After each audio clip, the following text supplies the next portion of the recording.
Left of the box.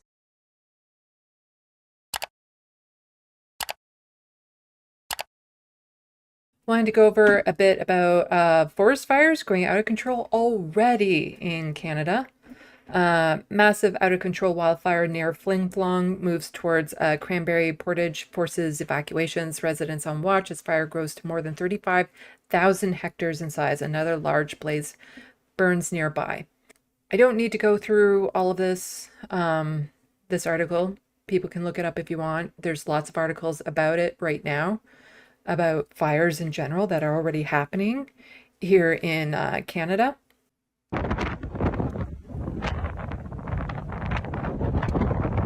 You get images like this all over the place. And again, Nikki Ashton, she's on top of this one talking about it already. The footage of what's happening. And again, these are very remote communities. So it's very hard to evacuate people when all you have is like a single road. When, some people actually need to be flown out, and they're not big airports. They're like tiny little airports. But like, just imagine the horror of having to drive through that, leaving your house behind and everything your community. We've already had so many deadly fires in this country, and it's only getting worse. So from Nikki Ashton, wildfires have impacted internet and cell service in Flin Flon, as MPM calling on immediate restoration of internet and cell service for that area. So here we have Ashton has been in direct contact with constituents about disruption of vital telecommunication services impacting both internet services in Flin Flon and surrounding areas due to the damage caused by fiber optic cables ongoing wildfires. Ashton says she has been advised that Starlink satellites are being temporarily used to connect healthcare facilities and other offices to internet at this time.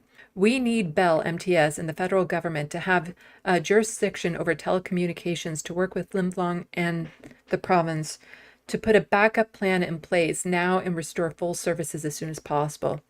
Like, just imagine trying to go through that and you don't have cell service, you don't have the internet. How are you supposed to get the warnings? How are you supposed to contact loved ones and let them know or know what's happening or know where to go? And again, we're in remote communities, so it's hard to get the firefighters out there in the first place. It's hard to get people out to repair these lines. We need something in place so these types of catastrophes don't happen. It's only going to get worse, and we'll get into a little bit of that. Just a little bit more from here. What has happened just shows how vulnerable critical infrastructure can be in emergency situation. It also points to how important critical infrastructure emergency response planning is with climate change. All levels of government need to ensure plans are in place to ensure if critical infrastructure goes down that there are immediate backups in place. But then we have the provincial governments run by conservative governments.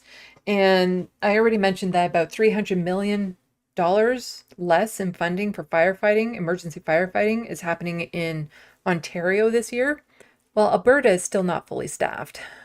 And this is from AUPE, which is Alberta's largest union with more than 95,000 members. So Alberta is still not fully staffed. So Edmonton today, the Alberta government admitted that the province will not be fully staffed to fight wildland fires for at least another 3 weeks, something the Alberta Union of Provincial Employees says is proof the government ignored warnings from its frontline firefighters. Albertans have already been forced to flee their homes in the Peace River District and at the Cold Lake First Nation, says AUPE Vice President James. All 260 inmates at the Peace River Correctional Center have been evacuated to an entirely different facility. We've had entire communities burned down. It is a crime right now for these provinces not to be fully staffed, not to have more funding, not to take climate change into account. They are responsible for the deaths of communities and people in them. We need politicians and leaders in charge that actually take the threat of climate change seriously, because it doesn't matter if you don't believe in climate change, it's still going to affect you. And we have so many politicians that just don't give a damn because, it upsets some of their base that, climate change is real and is hurting people. And of course, there's always conspiracy theories. Always. So, Canadian man who claimed wildfires were a federal conspiracy admits arson. Pretty early on in fire seasons now, they'll, instead of, the Jewish space lasers, they just say it's the Justin Trudeau Liberal government that is purposely setting these fires. Because, of course, it can't be something as simple as climate change, droughts, and then any sort of spark will ignite massive fires, but they can't accept that. It must be a conspiracy. The country saw record-breaking blazes during the summer, and Brian pleaded guilty to lighting more than a dozen fires. Doing this, especially in remote areas, the amount of wildlife that gets killed, communities, people, this is murder. A Canadian man who claimed forest fires were the result of government conspiracies has pleaded guilty to lighting more than a dozen blazes during the country's record-breaking wildfire season as nearly 100 fires persist in drought-stricken regions. And so this is from January of this year. So in just January, you have somebody who is saying it's conspiracies, then admitting it's arson. It's not good enough. Because then you still have people saying, Trudeau couldn't wait till the snow had barely melted to start lighting fires. Smoke rolled into Calgary tonight. These fuckers are sick, sick humans. So you still have people saying that it's Justin Trudeau lighting these fires. Like, what? Is he personally going around with a pack of matches? And of course, this one has readers added context. The smoke currently blanketing much of Alberta and Saskatchewan is coming from a fire in northern BC. The cause was tree branches falling on power lines during a storm. It's not a conspiracy, it's climate change. That's all it is. And more needs to be done from our government. More needs to be done to push back against these conspiracy theorists. But the conservative governments don't do it because, again, that's their base.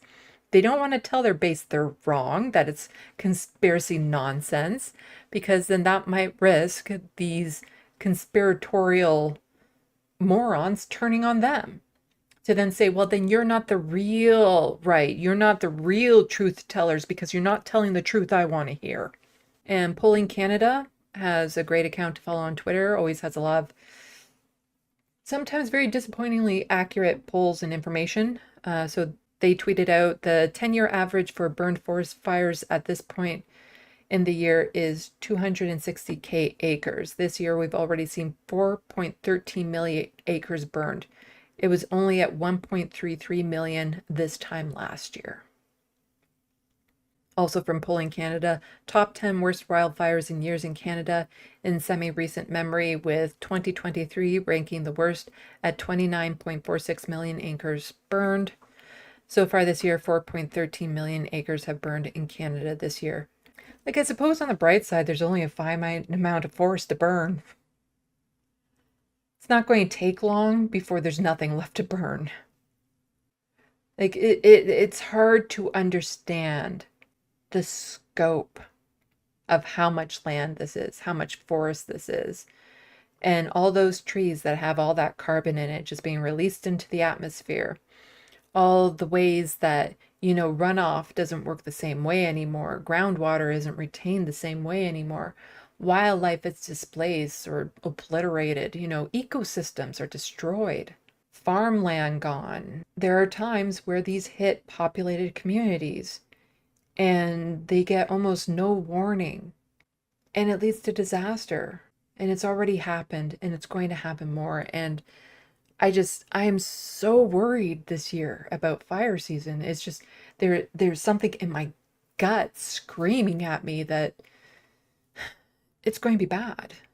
A lot of these northern communities is where my father's family is from, and I've had family's members had to be evacuated from some of these fires in previous years.